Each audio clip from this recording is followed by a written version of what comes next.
All right, good morning, everybody. Thank you so much for being here. We're so happy to have Libby Boatwright with us today. I'm going to have you go ahead and get her introduced. Skip, thank you. Well, thanks for the intro. Uh, I know Libby for quite a while. She's a fellow certified financial planner. We both belong to the Financial Planning Association. I guess that's where we met. I can't recall I think back it is. how It far. is. Yeah. And then I found out that she also wrote a book and she's done some other extra things. She's also a chaplain at, I believe it's a prison. And she's been doing a lot of different things, but her book is on an end of life topics. It's called The Things We, The what is it? last things we talk about. Last Things We Talk About. And it's easy to read, it's well formatted, very logical, and I recommend it in my class to the students. And I think it's one of the better books out there for dealing with end of life issues. Um, I think it's just about time to turn it over to her and we'll begin the presentation. So Hey. take it away. Thank you, Skip. It's good to see you again. And it's good to see everybody online. It's fun to, see all these faces when I can't be with you. It's the second best thing. We certainly learned that during COVID. Julie, I wonder, you're okay with the slides when we get to that point? Oh, Yeah, so I made you co-host so you can share anytime now. well, no, I was going to have you share. You go ahead and put the slides up. Is that okay? Oh no, I don't have that ready to go. Oh, okay. Well, then I'm going to have to figure out how to do that because I don't have the slides on this computer. That's okay. Um, Do you have a way to take them from the email? Let me, If not, I can just kind of explain what I do. Skip, yeah, certainly, talk yeah, amongst talk yourselves. amongst Coffee yourselves. Okay, talk. it's a little bit like the Long Island thing. Okay, well, what I do in life, I'm no longer at Stanford, but I still do chaplain work, and I'm also a pastor at a church. I do a lot of visitation. I do a lot of work with people that are your clients, people that are in transition, people that are looking for specific situations where they need to downsize, they need to declutter, they need to move to another place. I myself am in part of a life plan community, so I've made that switch myself and found it very, very helpful. So I know a little bit about your work, and I'm very grateful for it because there are a lot of people, certainly people I work with, who are in great need of your services. So I will keep all of it. If I have cards from everybody, I'll keep your cards in mind. I'm thinking of two clients right now that I could pass on to you. So, um, in any case, the kind of things that I like to cover are matters that have to do with medical issues, matters that have to do with family issues, and also matters of the legal and financial. Because even though I know most of you are working in the real estate situation, the money does flow back into the accounts, and then you have the whole issue of the family and how they get along. There is a new industry starting right now, and maybe you've heard of it, of collaborative practice. There are so many families in conflict at the time of death that there's now a whole new area of counseling, which is collaborative practice, to get people out of the court and to get back to talking to one another. You've encountered that with some of your clients where they sell the house and then everybody's wondering where the money goes and are we going to receive that as an inheritance? And maybe there's some old baggage that's going on, and it's really tough. So those are the kinds of things that I think are coming up in the industry in terms of real estate, in terms of legal and financial matters. Julie, how are we doing? We found it yet? We are, There can we you guys go. see that? Well, we've got the screen sharing. So now we just have to put them up. There we go. Okay, thank you. So I'm calling this time the last things we talk about end of life transition estate map, because I think as you work with your clients, you have a lot of people that are thinking about estates, thinking about the money and where it's going to go once they sell their house and possibly then reinvest into another real estate transaction. So let's go ahead to the next slide. There we go. Why is this important? Well, bankruptcy statistics due to medical costs. Medical bills are reported to be the number one cause of US bankruptcies. So if you have a person that's going through a lot of medical needs, you'll find that many of them are very distressed. One study claimed that 62.1% of bankruptcies were caused by medical issues. That's a very large percentage. And another study claims that over 2 million people are adversely affected by their medical expenses. So it's not unusual, as you may have clients who are deciding whether they can eat or whether they can buy their medicines. That's how serious this is. And so it's important to know a little bit of the backstory of how your clients are doing. Okay, let's go on to the next slide if we could. Aging and end of life care, home care, and companion care. We're now looking at $37.30 to about $40 an hour. And overnight care is $800 to $1,000 a day. And you're probably aware of the skilled nursing kind of situation. The first 21 days are pretty much paid for. 21 to 100 is roughly 194 to 220 a day copay, and then full pay after the 100 days. So your clients are often looking at some very, very serious financial issues. And then assisted living, this is actually pretty much a low cost right now. It's normally about more in the 7 to 9,000 range a month. So again, as you make these sales, you may want to consider, advising your clients on how much it's going to cost after they leave their home. And I might mention that the skilled nursing, the part that you have there is with Medicare, so they're Right. the ones that pick up the Right. payment. Medicare picks up the bill the first 21 days. And usually Yes. what they're trying to do, and this has happened with my husband, they'll try to get you out about day 19. They don't want to go Mhm. over the 21 days because then they have to do a bunch of paperwork. So you'll see a lot of people leaving the skilled nursing around day 19, and then they'll, fill that bed right away with another person. Memory care is running around actually a little closer to 10 to $15,000 a month right now. And you may want to use the genworth.com website, because what you can do is put in a zip code, like mine is 95014, and they will pull up all of the costs of what it costs for assisted living, skilled nursing, daily care and home care, and you get an idea of what your clients are facing. Specialized treatments. I'm sorry? Did I hear somebody? Okay. Good Specialized background noise. Okay, yeah, okay. Special ed treatments not covered by insurance are palliative care, immunotherapy, elective surgeries, and so on. So again, I encourage you to use the Genworth Cost of Care app and see what it is for that client in that particular zip code, because they're they're up to date. They usually update them every year. So you'll see the kinds of costs that are coming up for your clients. Okay, let's go to the next slide. Julie, thank you so much for being my slide person.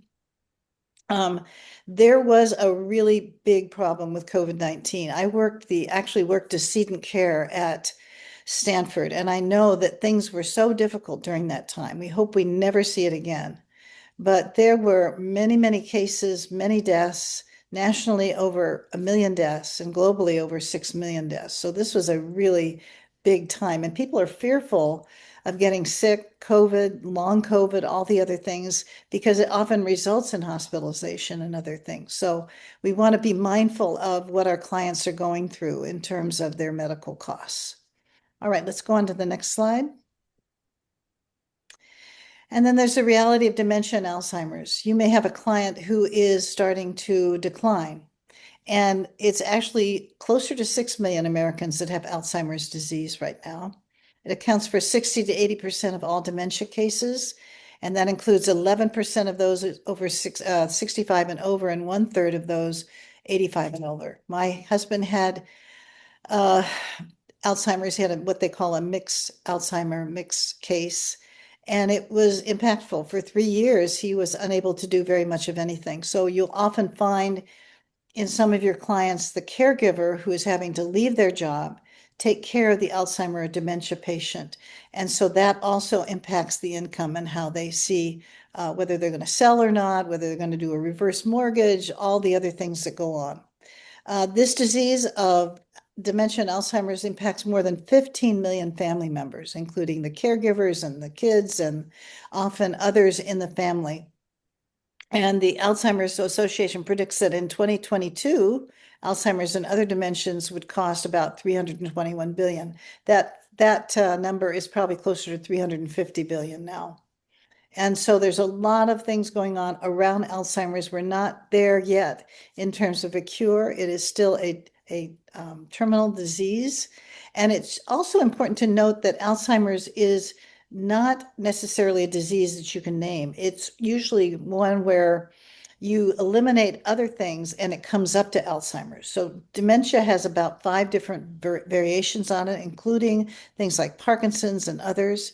And you basically eliminate certain factors and then you come up with Alzheimer's. No one really dies of Alzheimer's. It's usually causes of Alzheimer's. So it's a pretty scary thing that we have right now, and caregivers are certainly feeling the heat. Okay, let's go on to the next slide. So succession planning, getting to know the next generation. When you work as a real estate agent or someone who's working in senior relations, it's good to know the next generation. And that includes, with your sales and all the other things, the transfers and transitions. Because if you're a financial planner, and some of you are, I know, it is possible that the heirs will not know you and they'll simply rid you of them of you, and vice versa when a person dies.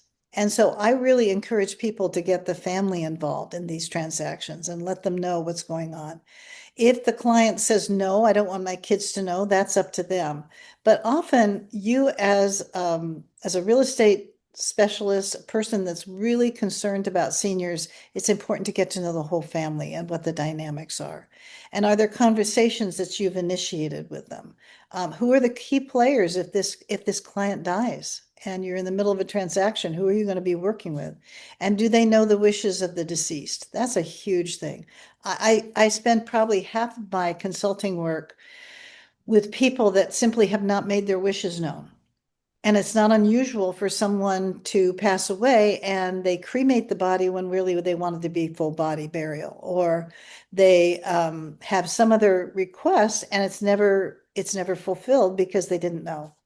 And so it's good to at least have some idea about what the clients are going through and their wishes. Okay, let's go on to the next slide. Some very important medical documents, and I know this probably doesn't come up very much with, say, transactions of real estate, but it is important, again, to know your client. And if they say, I'm just overwhelmed with paperwork, the first 3 things I tell them to work with on their estate plan is the Advanced Healthcare Directive. Now, people are going to say, what? What's that? Well, it's a very important document that we have in the hospital. And since I was in charge of all of them at Stanford, I'm really it's like I'm preaching now. But the idea is that this particular document is what saves people thousands and thousands of dollars. I'll just say that right up front. When you have an advanced care directive, you have assigned people to handle your affairs when you're sick and you cannot speak for yourself. So it's like a permission slip. I'm giving this person permission to speak my voice when I cannot speak. Oh, somebody calling in? Okay. And so the idea is you write down the agents that you want to speak for you. You write down how you wish to be treated in emergency situations or end of life. You write down your primary care physician, and you finally can say, if you want organ donation, that's fine. You can also list it there. You can list who will handle your affairs after you die, if it's something where they need to bury the body and do that kind of thing. So it's a very important document. What it doesn't do, and this is important, is it does not do whole body donation. A lot of people say, oh, I've got that on my license. I've got that in my AD. No. When you want to do a full body donation, that requires a separate form and a separate agency. Most hospitals do not handle this. It's usually a teaching hospital like Stanford or UCSF that will receive bodies for medical experiment and resourcing. But you got to do it separately. And a lot of people don't understand that. And then you sit around a bed and everybody says, but we're going to donate the body, and they can't. Or there may be a reason why they can't, because it's a certain disease that would not be accepted. So something to think about. It's a very, very important thing. And it does save people thousands of dollars because once you let people know what you want and your preferences, then the doctor has to follow that. It is a legal document. And if you fill it out on your own, rather than have your lawyer do it, it saves somewhere between $80 to $300.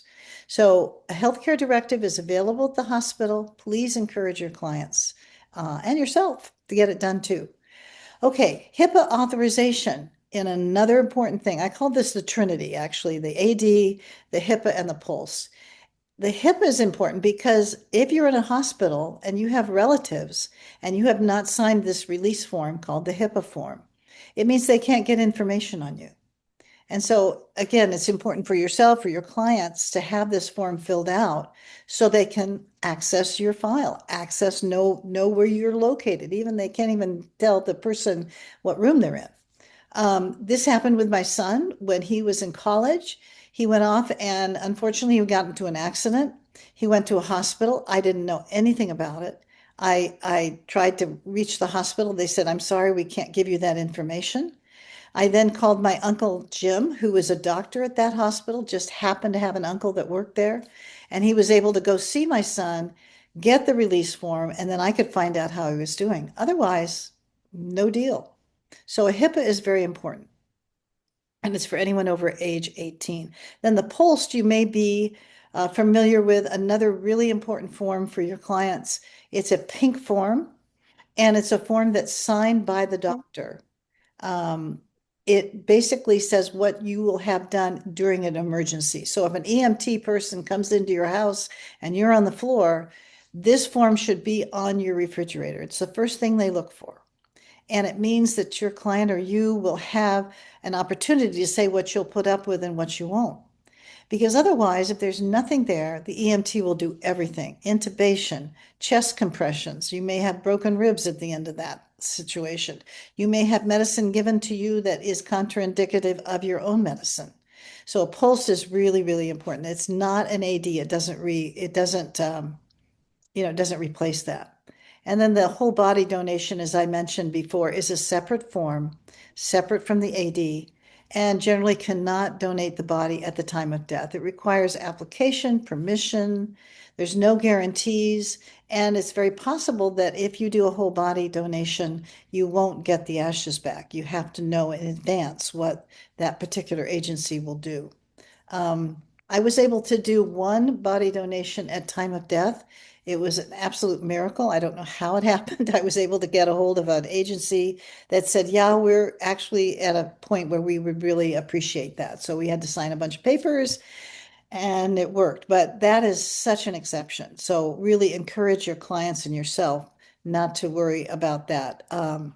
Worry about it in advance. Don't try to leave it till the time of death. Okay, I have any questions so far? This is a lot. This is a lot of stuff, but it's important because it's what your clients are often thinking of.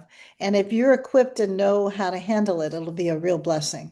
Okay, let's go on to the next slide, I'm Julie. sorry, I do have a question. Hi, this is Sure. Lynn. Yeah, thank you for speaking about these very important things. So, what is exactly the form, the Pulse. POLST, What POLST? does that mean?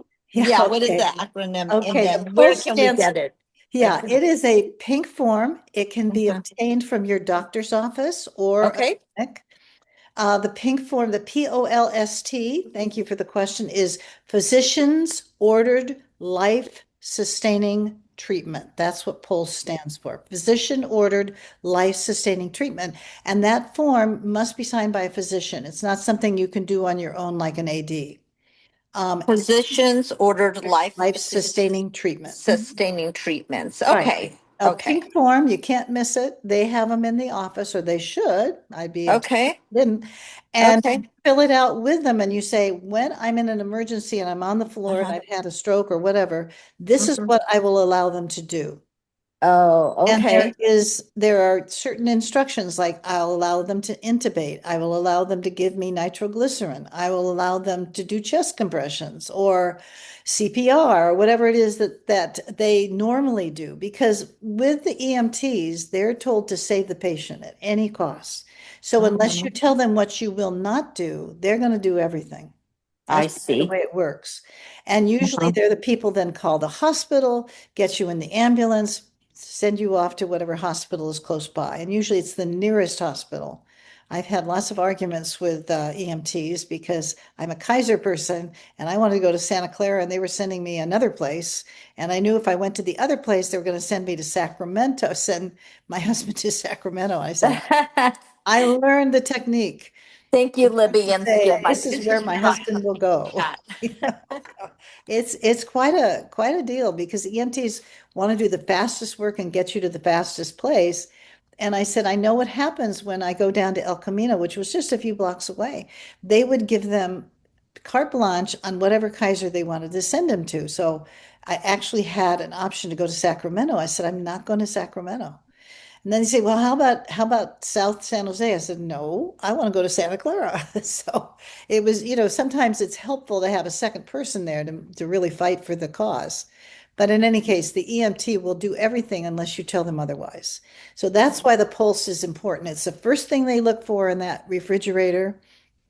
And I would also say with that, you want to have your medications on the back page. So the front page would be the pulse, and the back of that page, if you can, put it in like a sleeve, a little plastic sleeve, would be your medications. Because most of the EMTs cannot read your mind, and they don't, and you may not remember what your medications are when you're on the floor and semi-stroke. So you have that list, and they know exactly what they can administer and what they can't, because often, there's very high-powered medicines that get the heart started again, and it may be contraindicative to what you can take and what you're already taking as medication. So those are the two things. The pulse on the front, that's the pink form, and then in that same sleeve on the back is your medication list. Very important. Okay, let's keep going, Miss Julie. Thank you so much. So here's a question. When does end of life planning begin? When is the best time to have the conversation? What are some of the essential elements? Well, the answer to A is now. A lot of people say, but I'm only 45. Well, I wish I could tell you that people 45 don't die or don't have heart attacks. There's been a real rash of heart attacks for people in their 30s recently, and you just don't know. So it's important to go ahead and encourage people to get some of this work done. Certainly the will and the trust, certainly the medical advance directives, all of those things are important. And then what are some essential elements? There is a book called The Conversation Project, and I encourage you to take this down. It's right there. Maybe Julie, if they want the slides, I'm happy to give them to them. So that's fine if you want to send them. But anyway, the Conversation Project is a wonderful organization. They have 6 different forums.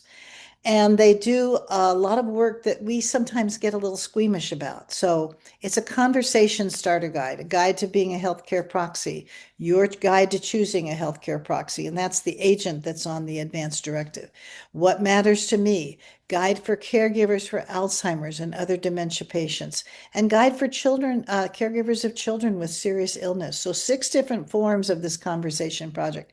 I highly recommend it if you have a family who's in conflict and they're having a hard time and not knowing what the conversation is.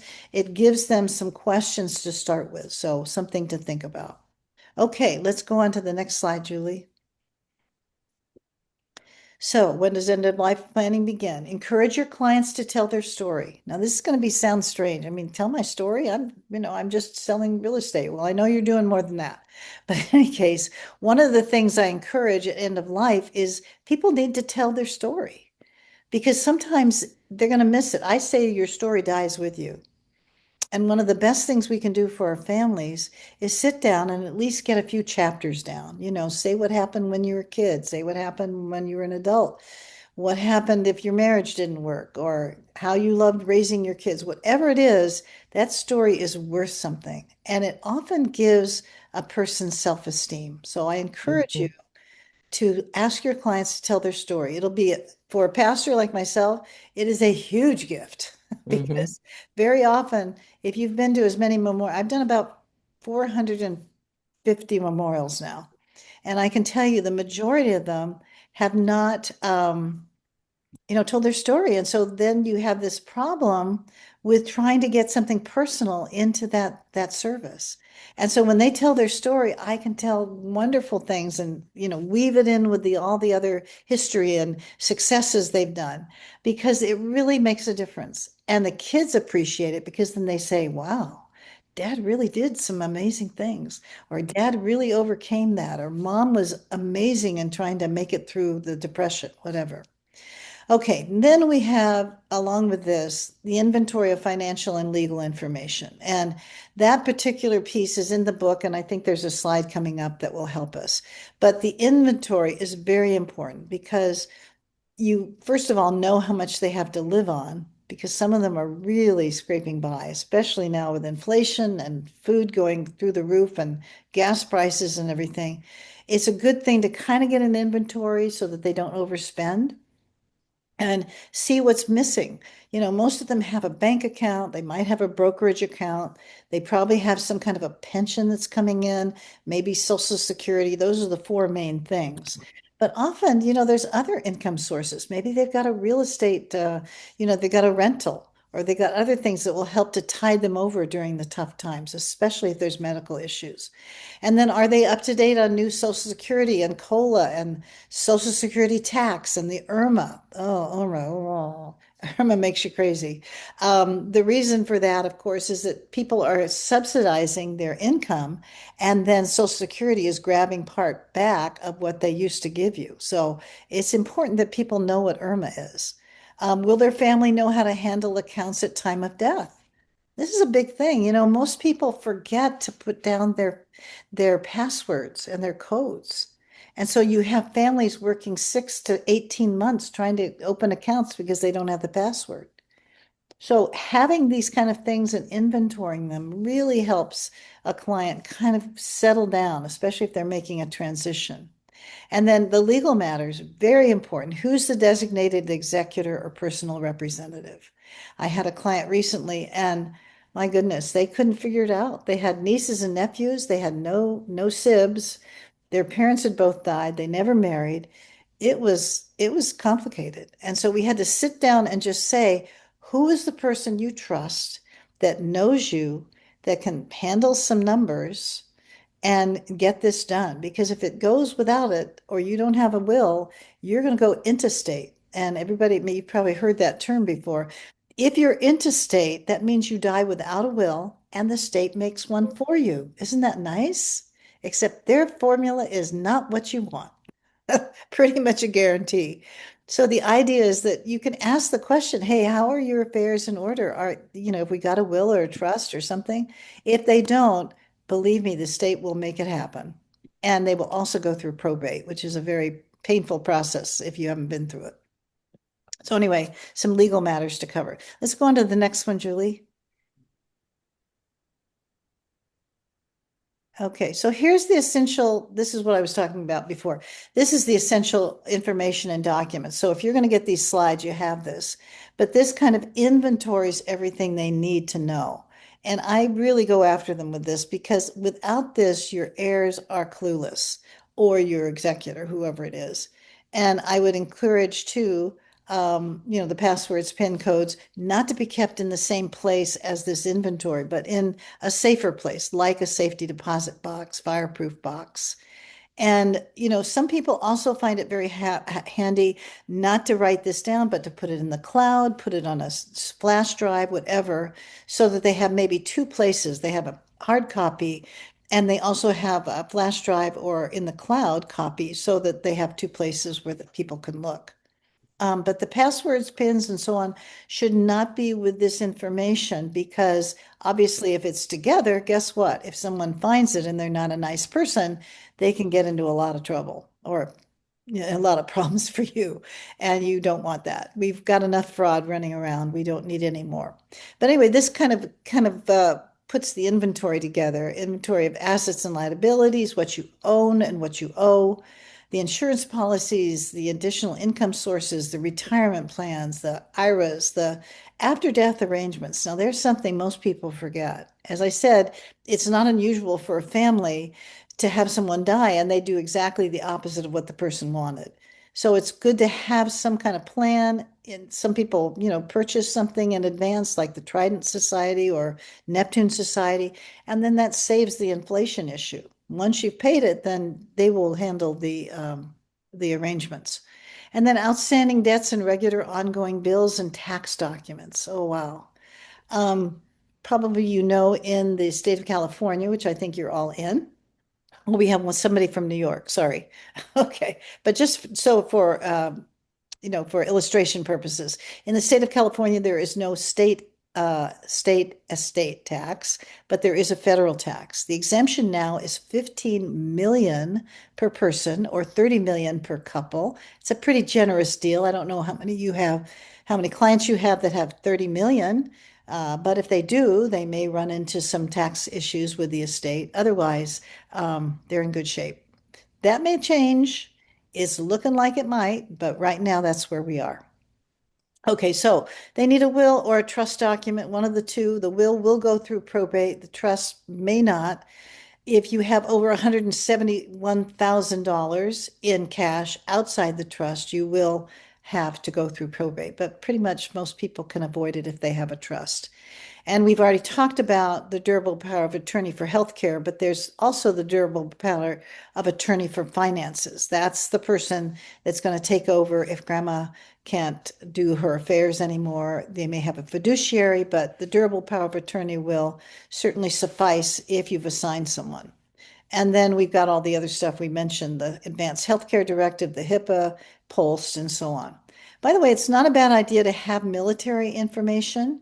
There is a free service through the military if they have their DD 214 form, and they can be buried at a national cemetery for no cost. The only thing that the family incurs are transportation of the ashes or the body to the national cemetery. The cemetery will take care of the rest. And you might add personal pets.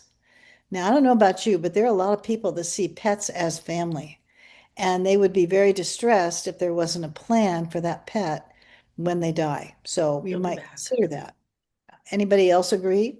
Hands up. Okay. All right, let's go on to the next sheet. This is, by the way, from the book in chapter 4. Okay, on we go. You froze for a second, so Okay, sorry. that's okay. So we're on to the next. Yes, please. Okay. So some things for your clients to consider. Have they made an appointment to discuss Social Security plans? This is big. We got behind in our plans with my husband, and it cost us about 3 months of payments. So really think ahead, and they give you the 6-month window before you turn 65.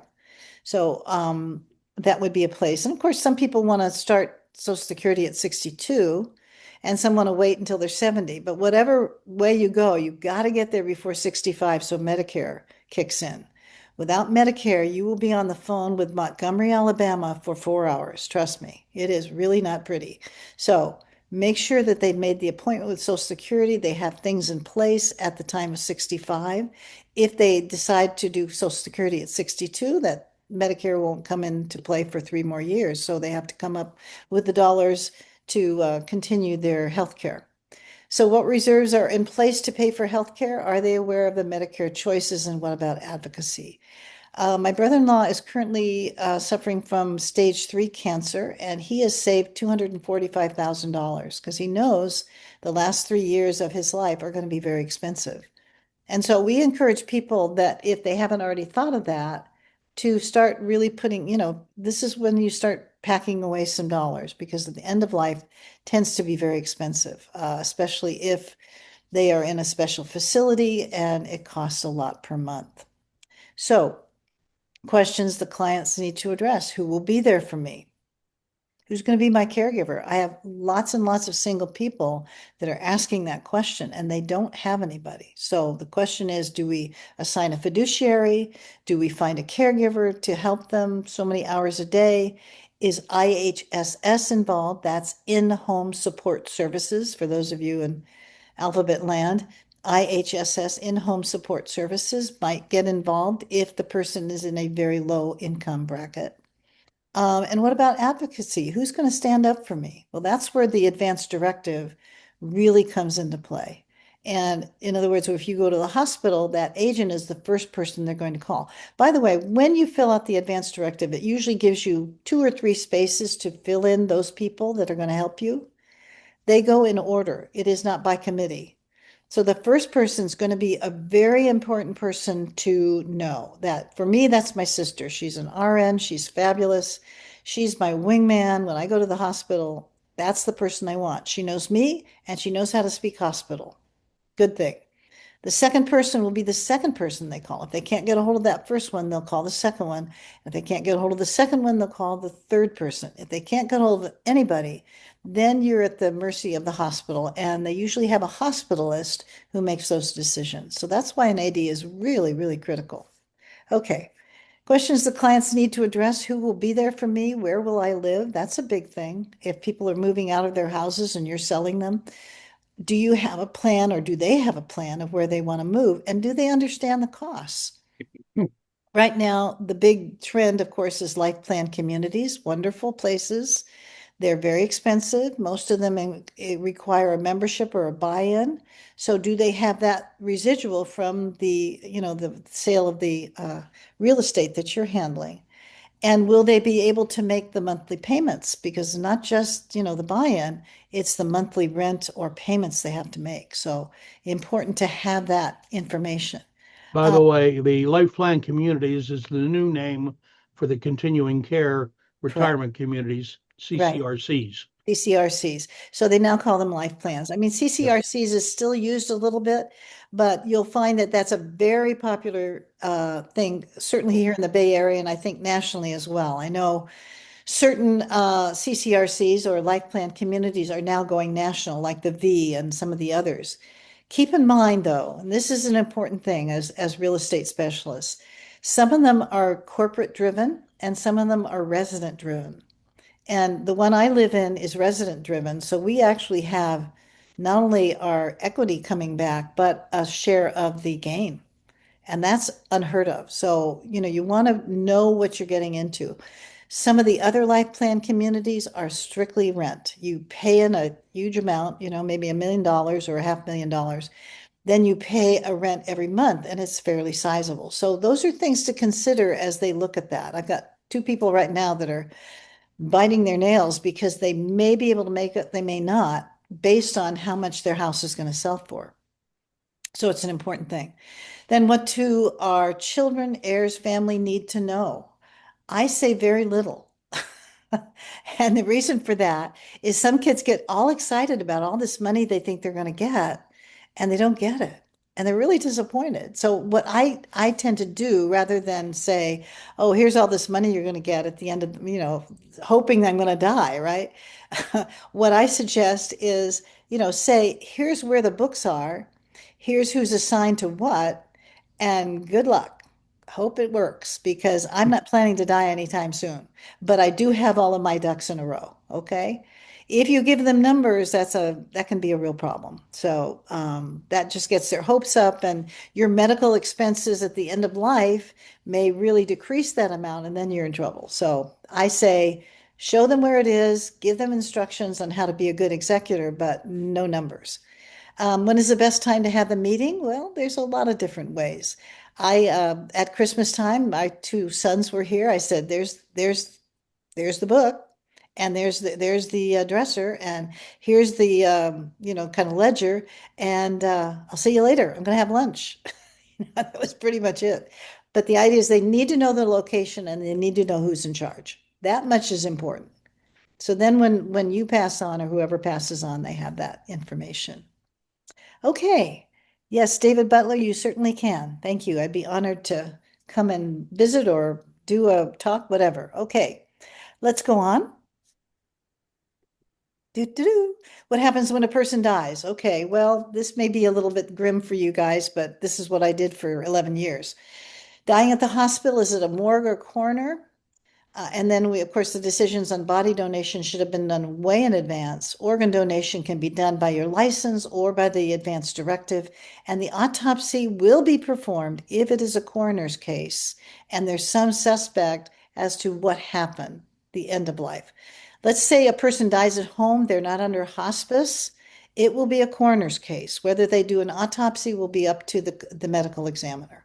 But autopsies are done a lot. So be prepared that some people will be very disappointed.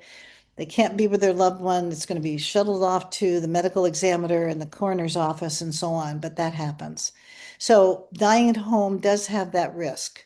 Without hospice, it's almost guaranteed it will be a coroner's case. Whether they actually work on the autopsy is up to the medical examiner. If they die on hospice at home, then the hospice takes over. It is not a coroner's case because they've been under the jurisdiction and over that patient. So it's a very different situation.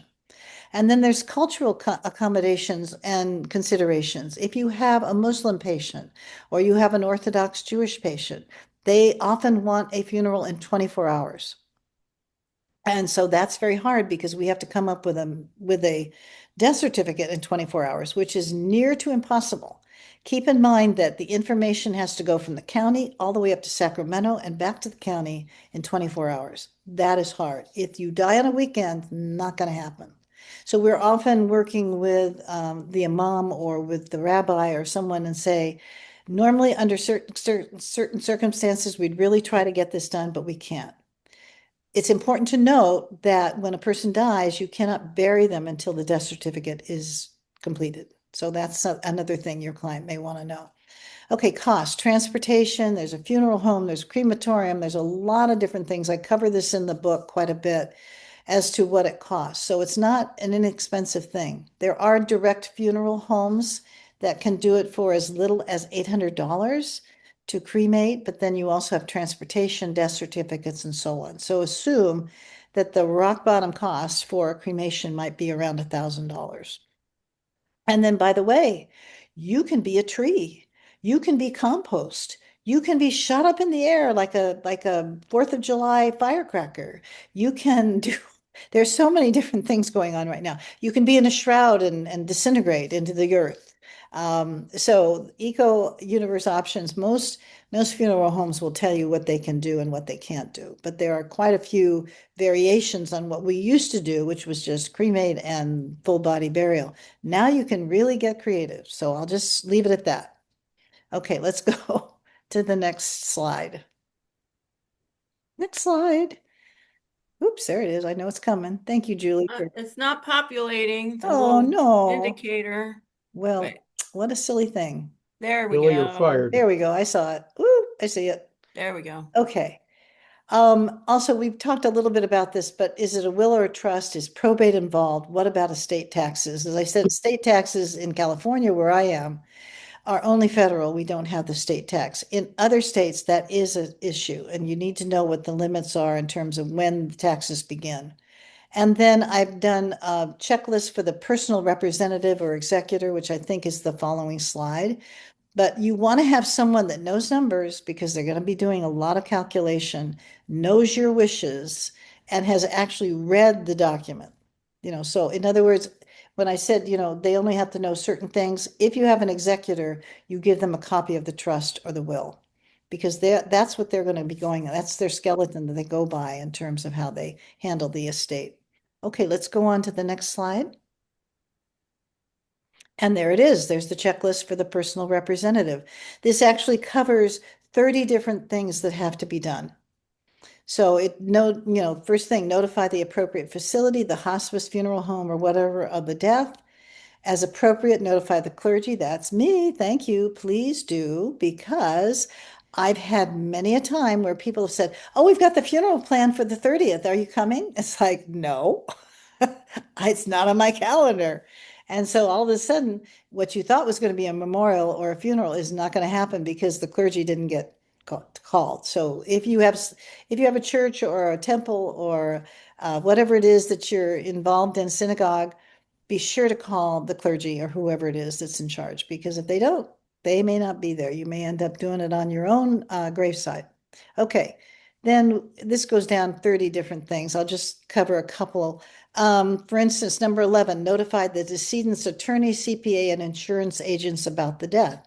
I'm sure, as most of you are planners, you know why I'm saying that. The CPA is going to be doing the taxes. The insurance agent may have some payout, and the attorney, of course, will be in charge of reading the will or the trust. Okay, we'll go on to the next page. I might add that you want to get multiple copies of the death Yes. certificate because there's several organizations and people that are going to need it. Absolutely. I say at least 10, but here's something interesting, Skip, and I'm glad you brought that up. It used to be that every single agency got their own original copy, but now banks are getting a little wiser. And when you go down with an original copy, most banks will take the original, make a copy, and give you the original back. So you may want to call before you go to whatever agency you're doing. Certainly, Social Security has to have one. Your brokerage is going to have one. It's likely your bank will ask for one, but may make a copy and give it back to you. So I say at least 10 to 20 is a good number to start with. And you can always get more. They're just expensive. They're now, I think, $29 each. So it's a Ooh, cheap geez. thing.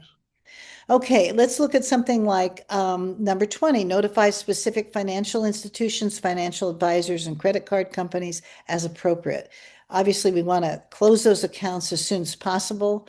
You will keep one account open to make funeral expenses and some of the things until the estate is settled. But most of them you want to close because, if it's certainly if it's a debt or if it's something paying utilities that you're not going to use, you want to close those. And then number 30, prepare the final estate accounting, request and obtain closing letter from the IRS before distributing assets to beneficiaries. This is going to make your heirs very sad because most people say, where's my money? And we say, not for 18 months. Usually about 12 to 18 months is what you can expect in order to close everything, pay the taxes, get the estate worked out. As many of you know, there's often a sale of a home or real estate involved. So it's going to take time. And that means the heirs are going to have to wait. Most of them are lined up with their checkbooks, and you say, no, no, no, no, that's not going to happen. You've got to wait because all of this other matter, state taxes and so on, have to be settled. So, anyway, I've got a long list here, and it's very helpful for people to have. Okay, let's go on to the next one.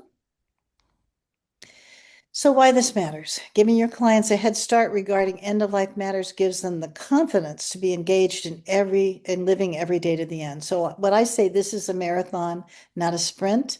You get these inventories done, you get your executor in line, you get the matters at hand, and they're all kind of in a nice book or the flash drive or the cloud, whatever it is, and then you go on and live your life.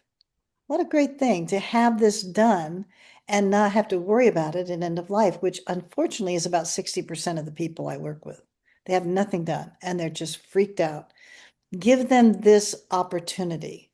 It's encouragement for their well-being and stewardship and planning for the inevitable costs. That's important in terms of their medical costs and having to reserve to pull from. And then communication with family ends the treasure hunt. This is one of the things that I find so amazing. My dad died. There were 57 boxes of filing, and it was not organized. It took us over 6 months just to find the papers. That's why I wrote the book, guys, because it was so crazy. And you'll find people are they like to hoard things, they like to save things. This is a generation dying right now that was through the depression, and they saved everything.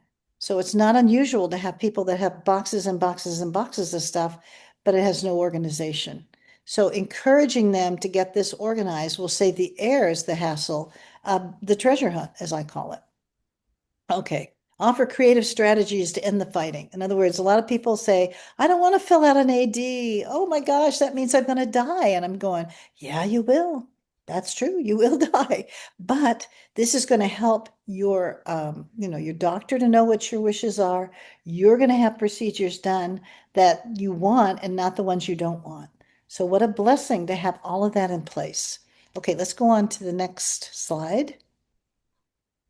These are the resources for those that want to purchase the book, the last things we talk about. It's available on Amazon and all sorts of places, pretty much everywhere you buy books.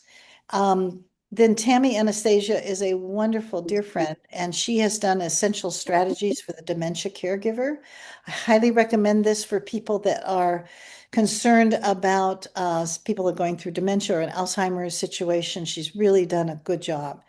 She's going to be our speaker in a few months, Oh, great. so she's She's on the lovely. schedule. She's lovely and just a great, great person. And then I've got some other ones there. Beth Kavanaugh's book, Some Light at the End, guidebook for patients and their caregivers. Joy Loverdi, if a person is living alone and trying to be independent, The One Who Will Take Care of Me When I'm Old is a great book. It really sorts out all the things that are necessary. I think there's one more slide and then we're good. Let's see. Maybe not. Okay, I've got some other ones. Steve Panelat, After the Diagnosis, that helps people to kind of sort through the medical issues. And then I've got some other podcasts that I've done and so on that you might find helpful. Okay, I think we're open for questions, and I want to make sure we have enough time.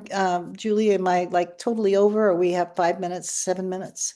No, We got plenty of time. Good. yeah. Okay, I'd well, like to I'd like to make a few amplifications of sure. what she did. The post form you see here, or maybe you don't, is those of you that took my SRES course should be familiar with this.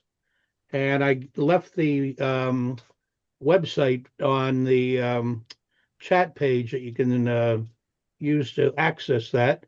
Then there's a new file called the Life file, and this replaces the old vial of life that used to be a overgrown pill capsule container that you put the information in and put in the refrigerator, and first responders were told to look in there. This is actually on the outside. Whoa, that was weird.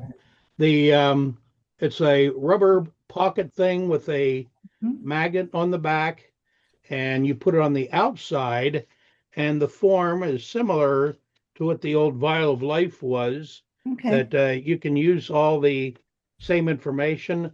I also, in mine, put the medications because I got way too many for in this little tiny thing. And also the post form can go in there as well. Right. And lastly, you've all heard me harping on the exit strategies document that is a good Word document of life. I've got the blank form in the chat that you can download, and that's going to be pretty helpful for a lot of the things that Libby just talked about. That's it for me. Thank you, Whoa. Skip. That's really good. And also, you might want to look at the End of Life Compassionate Choices group, EOLCCA. They are very helpful in terms of end of life choices. Many people are concerned about, what they used to call the physician aid in dying. It's no longer called that. It's medical aid in dying now because they don't want the physician to be connected. But the idea is some people wish to end their life shorter than perhaps naturally would be happening.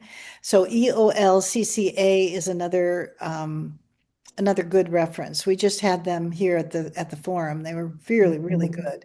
And it's a free service, so if people need counseling or something on that, they can use it. So EOLCCA is the name of that group. Okay, questions? Anybody else? It's a lot. Yes, Lin, were you asking? Yes. Hi, Libby. Hi, I'm trying to Lin. look you up on Audible. I want Okay. to get your Audible. Audible, and I cannot find you. Yeah, it's a Kindle or it's a paperback. So you can get a Oh, Kindle, Amazon Kindle. Um, okay. Yeah, I'm kind of like I you're an don't Audible have too person. much Okay. minutes in my day to sit down and Okay. read, but I told my brother and my sister who's caring for my dad now that I would like to give them. So hopefully Yeah.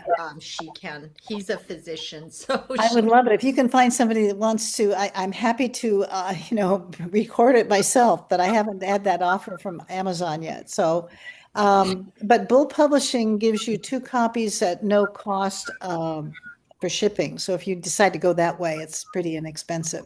But the actual Kindle is available on Amazon. So is the Kindle a Audible, something that we can No, listen not the to? Audible, just the Kindle Oh, version. just the Kindle. I Okay, wish I there just were. I wish there sometimes were. they have a Audible version. Yeah. Well, if they can swing that, I'd be delighted. That'd be a lot of fun. Yeah. Yeah, it's My just big question for you, Libby, Mhm. do you go by, because I see I Elizabeth, go by Libby. you Yes, go by it's just easier. Okay, I see. So this is personal. And I'm sure this is across the board. Everybody will have this situation. So my parents, they do have a trust, but the person who put together the trust is no longer in business. Okay. So in that case, the heirs, we I mean, is it necessary to hire somebody else to be kind of like, review the trust and make sure that one's legitimate? They actually have two different types. They have a dynasty trust and a revocable trust, but Okay. just to have someone review everything. I would highly recommend it. When was the trust drawn up? How long ago? Gosh, probably around 20 years ago Okay, or so. definitely. Yeah. Very Okay. definitely. Okay. Because usually the heirs change, there may be children, there may be grandchildren, there may be changes. Yes, definitely find another person and have them review it. It doesn't cost as much as it does to create a new one. They sometimes request that because there's been so many changes in the law, but definitely hire someone because that Okay. will, that will delineate any concerns or if the laws have changed. Certainly, if there's any heirs that have changed, like children or others that have been born, very important. Okay. So if we're talking with a client or someone who is like, well, no, we don't need to, it's in place, it's fine, and something happens to, their parents or whoever is the trustees, that would it still be valid in court? That's Well, what it would my be main. valid as long as they have a successor trustee. Oh, okay. I mean, the successor trustee takes over when the trustee has passed away. Okay. The other question would be, is the lawyer still around? I mean, I always encourage people to find lawyers that are younger than you are, They because say that about CPAs, and I yes, pay five yes, hundred yes, dollars an hour for mine because he is younger than me. I need exactly. someone. Yeah, Exactly. But that's the yeah, reason, so that your heirs will have someone to work with. And that's yeah. also the reason why I consider the fact of getting the heirs to know that person as well, because Yep, changing that person at the time of death is going to be very expensive. When you have the yep. same person, hopefully they're competent. That's the first thing. Hmm. It will save you a lot of time and money. Okay, Because if you have to change all this stuff over, there's fees and other things. And so that person consistently should be able to know who the heirs are and work with them. okay. Thank you so much, Yeah, Libby. you're welcome, Lynn. Thank you for your question. Okay, other people? It's been so fun, Julie. I don't know. I'm having more fun than I know what to do with. I think others had asked, and I was going to ask myself, your contact information. This has been excellent.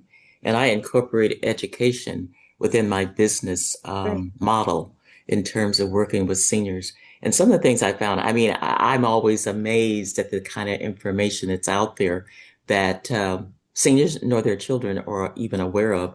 When I did this some years ago, there was a book that I used by Tom Prost, and Mhm. that was in December of 14. I've been trying, I've even asked Skip about that video as well as his book. The book is sponsored by ARP, but he had Oh, it on video and it was really good. And it was called The Other Talk. Ah, It was okay, great. good. And people could relate to that. And I've given some of those copies out. And there Hmm. was another one, Take My Hand Again. That was more from a religious point of view. Hmm. And we've used that in discussion groups. But going back, I'm going back to the educational thing. And this talking to the adult children of the seniors, I'm finding was a way of me getting to the adult children who don't think that this is important Good. because I'm not old. And I was visiting a friend in a retirement community and she was telling me how much she loved it, da, da, da, da, da. She found a place her on her own and it was so good. I said, Ann, can I tape this? So she allowed me to tape it. And so Mm. one of the last classes that I gave just a few months ago, I asked her to come back And people were just riveted by her eloquence, her conversation, and her perspective on aging, Mhm. and how she said, your children will never make decisions for you that you would want for yourself because they make it for the convenience of themselves. Yeah. They haven't been, she's 85, they haven't been 85. They might be 60 or 50 or a little bit older. They haven't walked in my shoes. So her point was, I want them to respect what I want because Mhm. I am in my right mind. Yep. And Yep. it was Perfect. beautiful. So I was using her conversation to talk to the adult children. Yep. Yep. Well, and everybody needs to be on the same page. As I said, there's a whole industry starting now with people that are in conflict and they can't agree. I'm Right. thinking of a client that my friend has $42 million and it's Mm, all going to the lawyers because they just keep arguing and arguing and whittling this down. When I think, so he got involved and all of the lawyers stopped and they got to talking and they went on a nature hike and they went to places where they could talk and be a family again because they'd been right. split for so long. And so I think that's really a big industry that's going to happen where people, are helping people settle matters without going to court, without using hundreds of lawyers and Right. charging so much money that, retainers alone for that kind of thing would be unreal. So I think the more we get together as a family and get on the same page, they don't have to have numbers. They have to have concepts. They need to know what's in the bag, okay, what's in the box, but Hmm. not the numbers, because the numbers will always mess them up. And Yeah. the other thing is I suggest, and you've probably heard this from lawyers, you generally don't use numbers, you use percentages Mm, because you don't know what the actual number is going to be. And so a percentage just kind of levels the playing ground and says, okay, there's 100% to deal with. Now, 30% is going to go to charity or whatever, and 70% is going to go to my family. And here's how it's going to split out in terms of percentages. That really makes a difference. I think the fact that you mentioned how long it will take would be very important so they don't start lining up at the door. They do. I have had what I call the bomb meetings, Bank of Mom, where mom sits down at the table and she's got our kids lined up and they're all going, well, I want a Maserati and I want my house to be, blah, blah, blah. And I want my kids to go to school. And so they're all slicing off the estate before she even Hmm. dies. Hmm. I Hmm. mean, it's just unreal. And this is where, greed and whatever, I won't get into the seven deadly sins are alive and well. But it does happen. And so that's why I say we stay silent on the numbers. We get very, very vocal on the education and the directions. Amen. Did you put your information? I love the fact that you're in the ministry as well, because this Michelin. is a ministry topic. Yes. I Yes, know it's you're going to say that it's in the bulletin.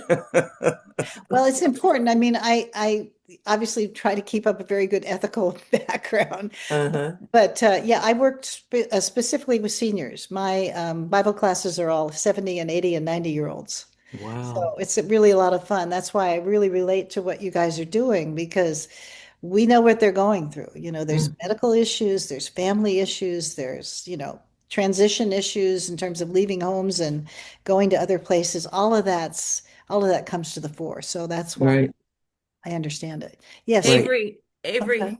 Oh, sorry, Michelin. Avery, go ahead. Yeah. Oh, well, I don't actually have a question. I just wanted to say thank you. Like I could have emailed you thank you, but I wanted to say thank you in person. Okay. Thank you. It's been very helpful, this presentation. I'm actually a fiduciary by training and I'm Wonderful. licensed as well. And so I'm listening to your presentation. I'm so excited to go and get the book, read the book. And I wish that the quality of what you've presented was the stuff that they also taught us as fiduciaries because Mm, you did Yeah. such a great job of covering all these important topics and you had all these little bits of information that I'm making all these notes. I'm like, wow, that's really important. That's really important.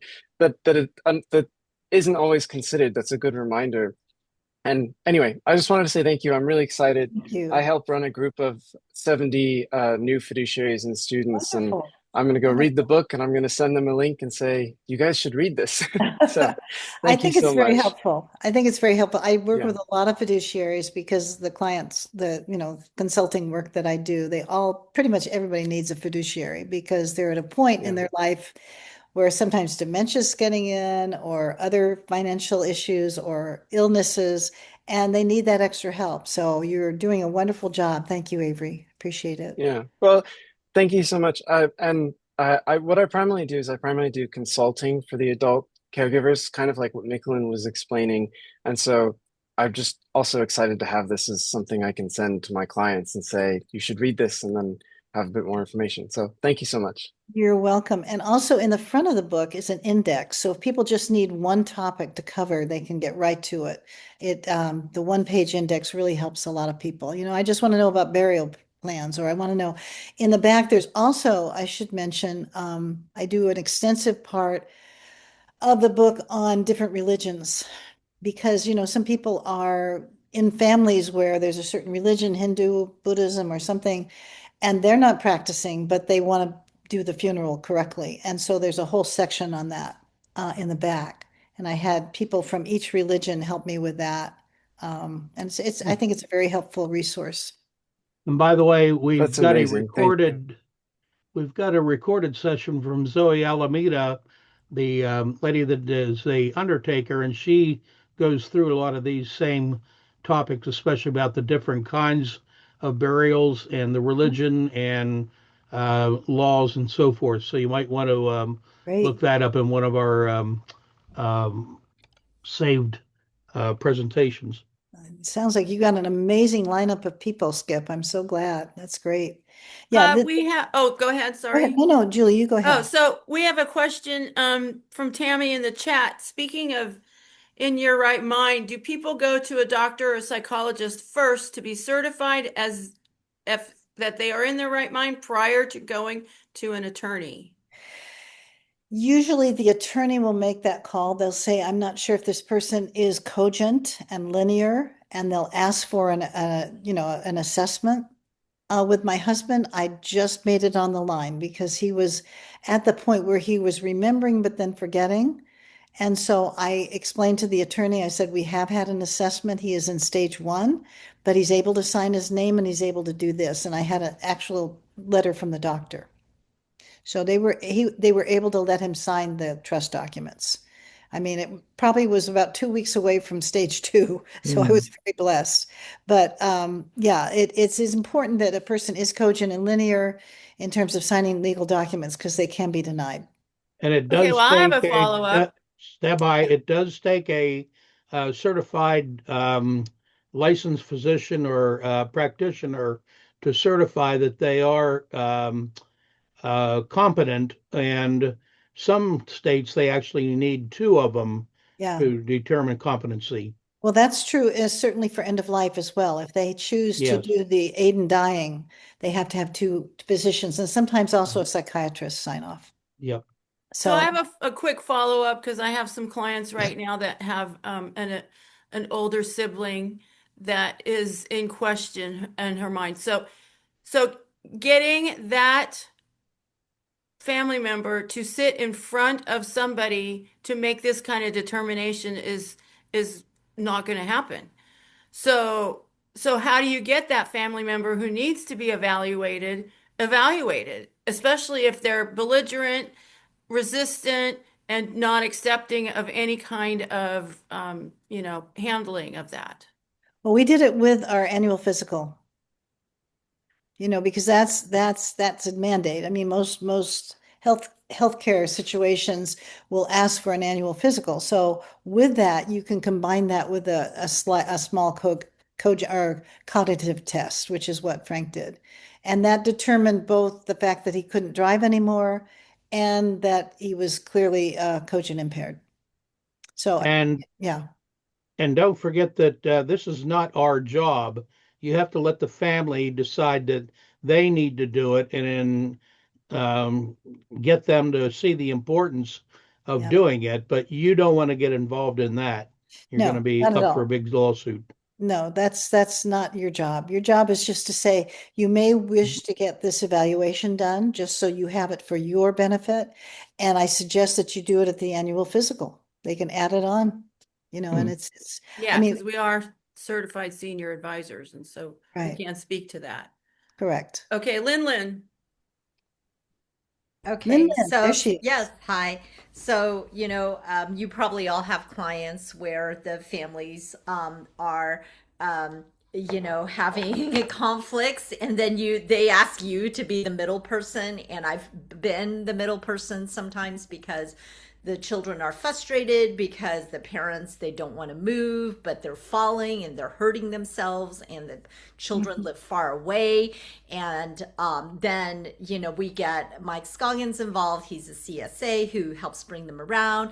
And then children who say, Lin, we trust you, whatever you guys decide, I will be there to sign the papers, but we're Right. not talking to our parents about this. It's a very sore Mhm. point. And so to facilitate these conversations within the family, do you counsel out? Because sometimes it almost helps to have a third party that's not related to the family. And that's why, Right. they sometimes come to the real estate agent, although that's not our full-time job, like, although, we are series certified, we're not like, like everything that you offer, like things that they should do. So, Yeah. or is that something that Avery does, like a fiduciary, if the Well, a family just fiduciary needs? would handle the finances. They would be in charge of any kind of like a POA.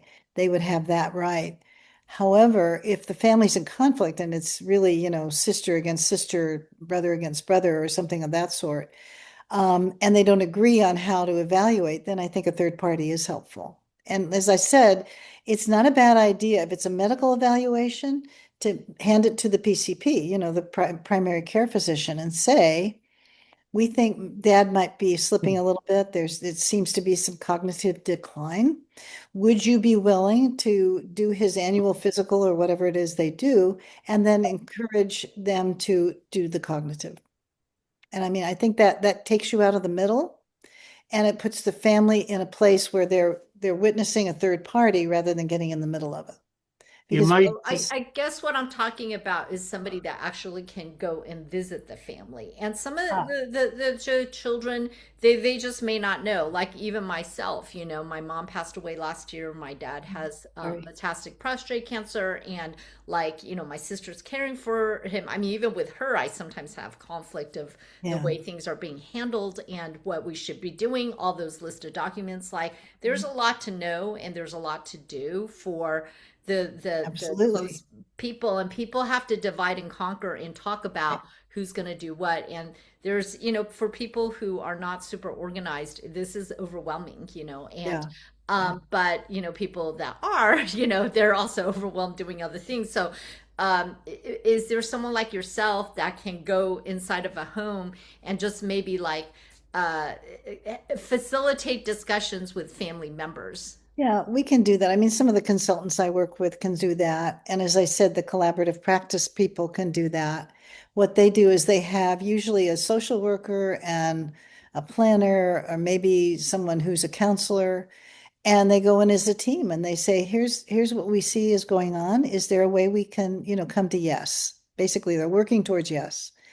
The other thing I might suggest, Lynn, and I'm just throwing this out as an idea, some families just get on Zoom once a week and they do updates, because most of the conflict happens when somebody feels out of the picture, or they feel like they're not doing enough or they've done too much.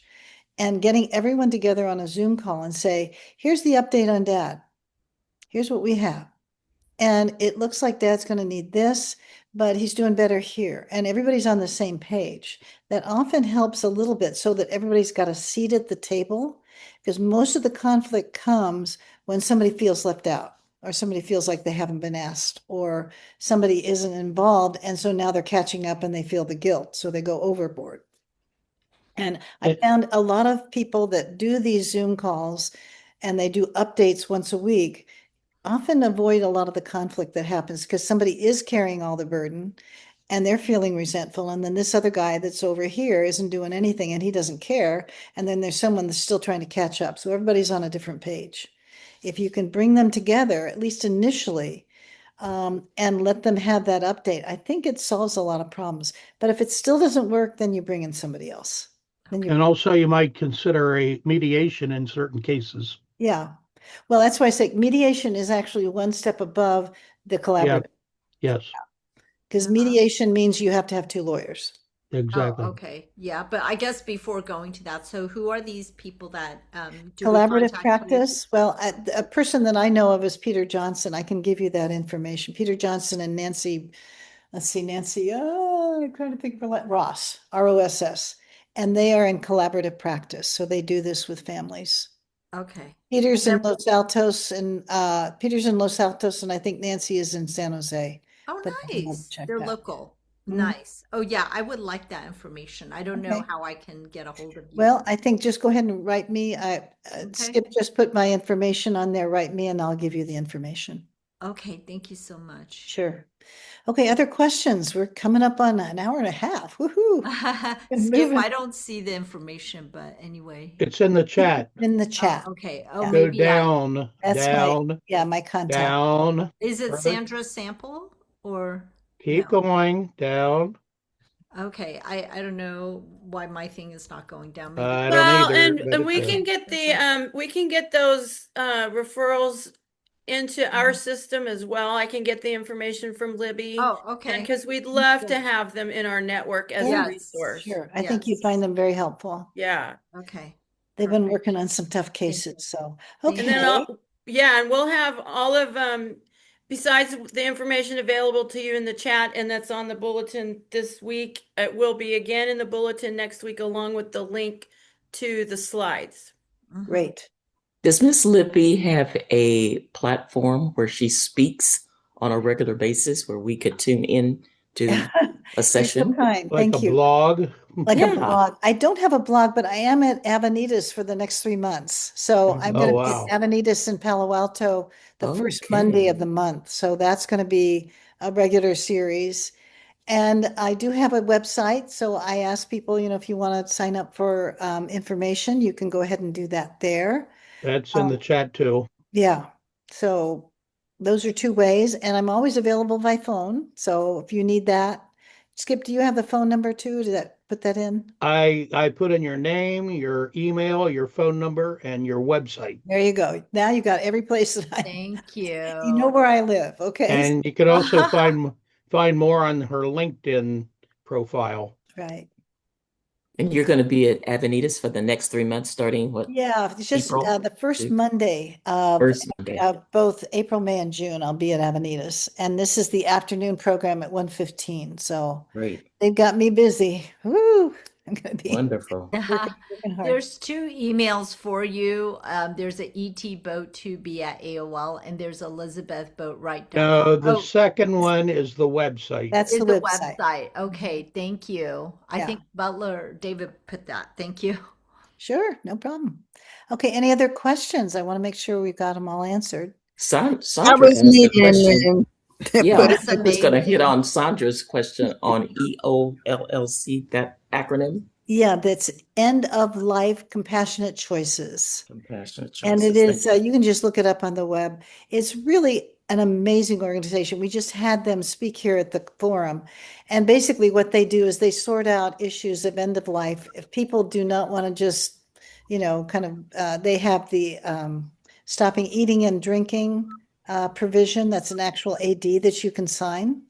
They have the physician aid in dying, which is now called medical aid in dying, which is medication that is brought to the person by a special pharmacy. So if a person wants to end their life quicker than naturally, they can do that. And we're going to have a presentation on that later in the year. Yeah, great. So they're just a really good organization. So we just heard from them. I just want to say thank you so much. Excellent information. And I'll certainly be in touch. And Lynn, that was a direct chat from me to you for your information, and I provided Libby's information to you. All Okay. right. Oh, Thank you. thank you. And So my yeah, number's in basically, there. yeah. Just get back to me, okay, Lynn? Please, thank you. Oh, okay. And while we're wrapping up, I hope you saw in the chat also my next SRES class, which will be in May. And those of you that asked the most questions on today's presentation need to take that again so that you'll know, because it's all in there. And also, next week we are doing a presentation on identity theft. So that's going to be a good one for for you guys to turn Very into. important. And Julie, did I miss anything? Well, I have a question. I thought I saw in the bulletin something about new construction, 55 and older. When was that? I thought it was today. I did too. I think that was last week, wasn't it? Or next week? That's No. not a presentation. That is a business idea that I'm sharing with the group. Okay, okay. Okay, she's right though. Micklin's correct because it wasn't clear to me either. I mean, I'm excited that Libby came Oh, in her it's not presentation, clear? but yeah. Something in the bulletin isn't clear? I can't believe it. Well, we appreciate everything that's in there. I don't know It how was much very more good comic today. book I can get. I was with going to this say, thing, you you got so people. much in Yeah, I there, don't either. Julie. I've tried Yes. to Too get through it. much. It's so much stuff. It's good. Yes, it is. Well, you know, Mhm. this business, our industries that are all coming together, it's behemoth.